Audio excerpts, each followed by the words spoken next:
Hello guys, welcome back to my channel Moushika's blogs. তোমরা সবাই কেমন আছো? আমি তো খুব ভালো আছি। তো দেখো, আমি একটা জায়গায় চলে গেছি। ও সবার আগে আমি বলে নিই, আমার ভয়েসটাকে সবাই ইগনোর করো, কারণ গলাটা আবার প্রচণ্ড ব্যথা, কথা বলতে প্রবলেম হচ্ছে। কিন্তু তোমাদের জন্য আমি খুব কষ্ট করে ভিডিও এডিট করে তোমাদেরকে দিচ্ছি। এতদিন আমি তো এই কারণেই আমি কোনো ভিডিও করতে পারিনি।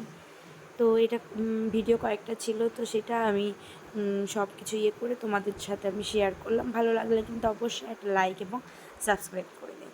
তো দেখো, আমরা তো বিয়েবাড়িতে চলে গেছি, আর বিয়েবাড়িটা ছিল আমাদের বাড়ি থেকে অনেকটা দূর আর প্রচণ্ড বাজে রাস্তা। তার মধ্যে দিয়েও বিয়েবাড়িতে পৌঁছে গেছি আমরা। তো আমরা যে পার্লারে থাকবে, মানে আমাদের বাড়ির সামনে যে পার্লারটা, সেখানকারই একটা মেয়ের বিয়ে ছিল। তো ফ্যামিলি সহ নিমন্ত্রণ ছিল, তো আমরা সবাই মিলে গেলাম।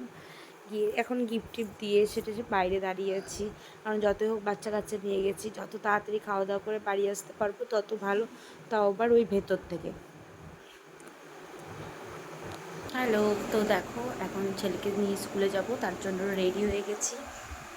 কিন্তু ছেলে এখনও ঘুম থেকে উঠছে না, অলরেডি রেডি করে দিয়েছি। জানি না এখন কী করবে, আসলে বাচ্চা মানুষ তো সকালবেলা উঠিয়ে যাওয়াটা একটু কষ্টেরই ব্যাপার। দাঁড়াও, ব্যাক ক্যামেরায় দেখাই তোমাদেরকে।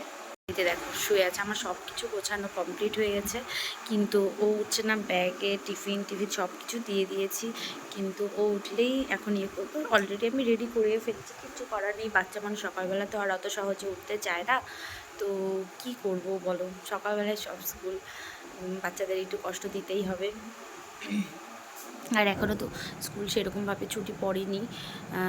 ওদের স্কুল, সরকারি স্কুলগুলো যেরকম ছুটি, কিন্তু এদের স্কুলগুলো ছুটি এখনও পর্যন্ত হয়নি। তো দেখো, কালকে বিয়েবাড়ি থেকে এসে দেখো শাড়ি টাড়ি আমি ওইভাবে ফেলে রেখেছি, মানে 12টা বেজে যাচ্ছিলো। তো আমি যে আগে ছেলেকে ঘুম পাড়াবো, তারপরে সব কিছু উঠে গোছাবো, কিন্তু ছেলের সাথে সাথে আমিও প্রচণ্ড টায়ার্ড হয়ে গেছিলাম, তাই ঘুমিয়ে গেছিলাম। আর স্বাভাবিক অনেকটা দূরের রাস্তা ছিল, দূরের রাস্তা ছিল তো ছিল না, রাস্তাটা প্রচণ্ড খারাপ ছিল, মানে রাস্তা এতটাই খারাপ ছিল যে আসা যাচ্ছিল না, মানে টোটোটাও ঠিকমতো চালানো যাচ্ছিল না, এতটাই রাস্তাটা খারাপ ছিল। তো ওখান থেকে এসে তারপরে গুছাবো, আলমারিতে ঢুকাবো, সেই জন্য আমি হচ্ছে কি থাক এইভাবে, আমি এসে টেসে তারপরে গুছাবো। তো ভাবলাম যে না, ঠিক আছে, এখন যাওয়ার সময় থেকে একটু গুছিয়ে ঘরটা ঝাড় দিয়ে চলে যাবো। তাহলে যে ঘর মুছে সেই কাকিমাটা আসবে, ঘরটা সব কিছু মুছে দেবে। চলো দেখতে থাকো শেষ পর্যন্ত ভিডিওটি।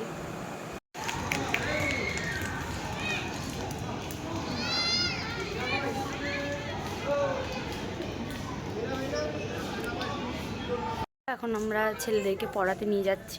বললাম তো, ছেলে হচ্ছে প্রাইভেট করতে গেলে কোনো মতেই বসে না, মানে বসে থাকতে হয় আমাকে।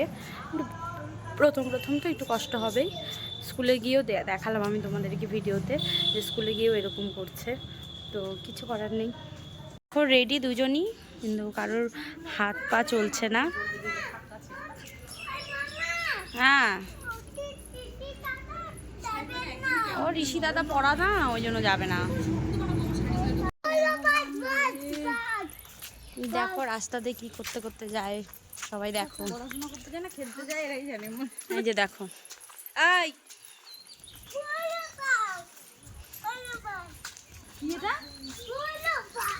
এটা বললে বড় বাস, এটা লরি, বড় লরি। ললি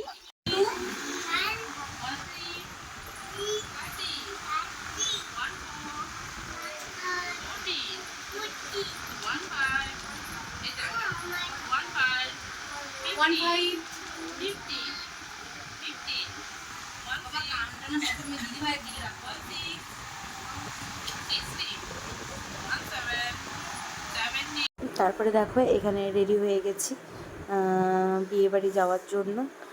পরপরে অনেকগুলো বিয়েবাড়ি ছিল, তো খুব সিম্পলভাবে খুব সুন্দর করে সেজে নিয়েছি। যেটা একটু কাজল আর একটু লিপস্টিক না দিলেই নয়, যেখানেই যাই না কেন, তো সেটুকু লাগিয়েই চললাম তাহলে বিয়েবাড়ি। সবাই রেডি হয়ে বাইরে দাঁড়িয়ে আছি, তারা একটু আলোর কাছে, বাইরে তো আলো নিয়ে, তো এই দেখো দেখলাম ওইটু নিজেকে দেখলো যে কেমন লাগছে, তা কমেন্টে কিছু জানিও যে আমাদেরকে কেমন লাগছে। এই যে ওরাও রেডি, আমরা যাচ্ছি এখন বিয়ে বাড়ি। চলো কয়েকটা ছবি তুললাম, সব কিছু ইয়ে করলাম। এই যে রেডি।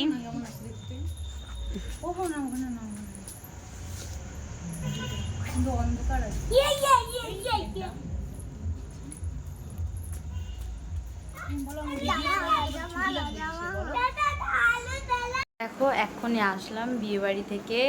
বিয়েবাড়ি থেকে এসে শুধু ফ্রেশ হলাম, কানের গলার সব কিছু খুলে দিয়েছি, প্রচণ্ড গরম লাগছিল, সাথে কোক নিয়ে আসছিলাম, তো এখন কোক খাচ্ছি। হ্যাঁ, ছেলেকে একটুখানি অল্প একটু দিয়েছি, মানে নামমাত্র যেটুকু দিতে হয় সেইটুকু, না হলে তো জেদ করবে। তো দেখো ফাঁকা ফাঁকা লাগছে, চোখ টিপটা উঠে গেছে, তাই দেখতে ভালো লাগছে না। তো ভিডিওটা আমি আজকে এখানেই শেষ করছি। যদি ভালো লাগে তাহলে অবশ্যই একটা লাইক এবং সাবস্ক্রাইব করে দিও। লাইট দাও।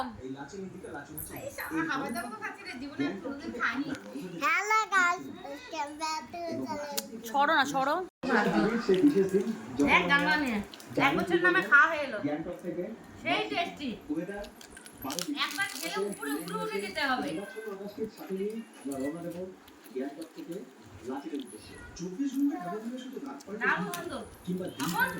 কেমন লাগছে? চাটনি আনলে ভালো হতো।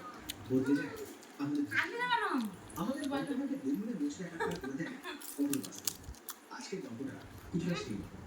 গ্যাংটক ফোর্টস নিয়ে আসার পরে এই যাত্রাপথে এমন কিছু জায়গা পড়বে যা আপনার যাত্রাকে বলবে এটা কতদিন খাইনি। অনেকদিন তো খাইনি বাবা।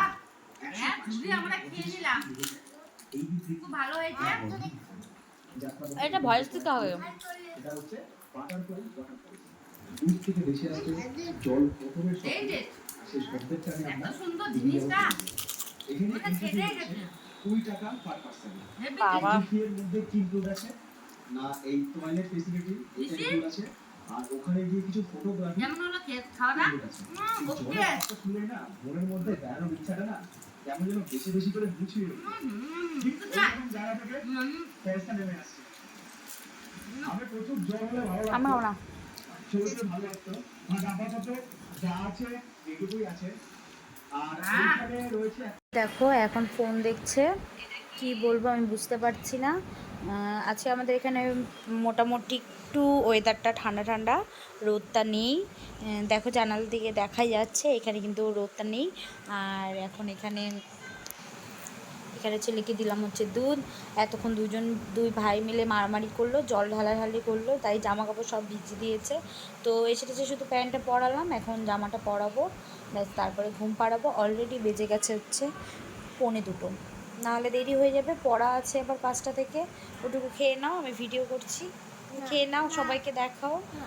এই এখন এই ভাত খাওয়ার পরে এটুকু দুধ খাওয়ার কোনো মানেই হয় না, আমি ইচ্ছা করে অল্প করে দিয়েছি, পাতলা করে দিয়েছি। কিন্তু আমাদের এখানে মোটামুটি ওয়েদার, আজকে যদি এখন এসি চালাই অবশ্যই 100% ঋষির সর্দি আসবে। তো রান্নাবান্না সব কিছু কমপ্লিট, সব কিছু কমপ্লিট করে টরে তারপরে এসে বসেছি, খাওয়া দাওয়া কমপ্লিট, 2 বাচ্চাকে খাওয়ানো কমপ্লিট, সব কিছু এটি করে তো ভাবলাম যে ঠিক আছে এখন ছেলেকে ঘুম পাড়াই। আমাদেরও খাওয়া হয়ে গেছে, সবারই খাওয়া কমপ্লিট। কী করবো, এই যে দেখো জামাকাপড় সব কিছু ভিজিয়ে দিয়েছে। এখন বললাম যে হালকা করে ভিজিয়েছি, তাহলে এখানে মেলে রাখি, তাহলে একটু পরে আবার জামাটা পরতে পারবে, কারণ একেবারে ভিজেনি। প্রত্যেক দিন তো মনে হয় 7-8টা জামা অলরেডি ছাড়ানোই হয়ে যায়, ছাড়াতেই থাকি জামাকাপড়, কী করবো বলো। আর চলো ভিডিওটি শেষ পর্যন্ত দেখতে থাকো।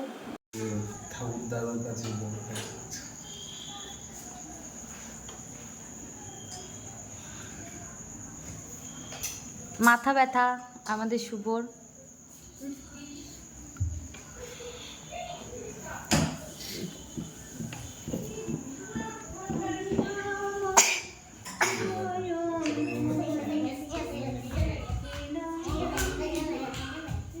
কই